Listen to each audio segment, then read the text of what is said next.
बरगढ़ जिला पद्मपुर अंतर्गत गाइसलेट वनांचल अधीन छिंद्रापाली नर्सरी ठारे बंचिथिबा चारा गछ को काटी पोड़ी देइछंती सरकारी अधिकारी कहिला बेलकु कहउछंती एही होछि मरि जाइथिबा चारा गछ। एही चारा गछ किपरि मरि जाइछि ताहा सरकारी अधिकारी को पचारिबार कहउछंती आमे जानी नाही। जदि सरकारी अधिकारी जानी नाही तो के जानिबो। एथिरु जणा पडुछि जे एही गछ केमिति रक्षणाबेक्षण करछंती। छिंद्रापाली ग्रामर नर्सरी रे देखा मिली अमानुषिक कामर चित्र। नर्सरी जीवित गछ को काटी फोपाड़ी पोड़ी देइथिबा चित्र स्पष्ट करुछि जे आम सरकारी अधिकारी केते कर्तव्य निष्ठा। छिंद्रापाली रे तांको कोठा थिबा बेले कोनोसी सरकारी अधिकारी सेठारे केही मध्य रहु नाहांती। एक कथा छिंद्रापाली समस्त को जणा। तांको अनुपस्थित फायदा काम माफिया जोरदार उठाउछंती। बरगढ़ रजनीकांत साहू रिपोर्ट संग्राम टीवी।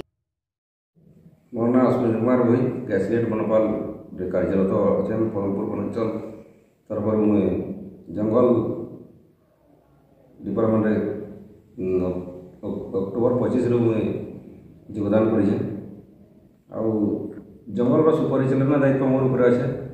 पब्लिक भी मत के कोपरेट करेंगे जंगल किपर रहा जंगल जीवजंतु निया दागरू भी रक्षा के पाइबे जंगल के पोड़ी रहा से मुझे पब्लिक भी ताने नूतन वर्षर अभिनंदन ज्ञापन कर किसी मुझे आशा कर मत बहुत सहयोग कर मोर आशा यह ही मोर समलई मानकर ठारे प्रार्थना कर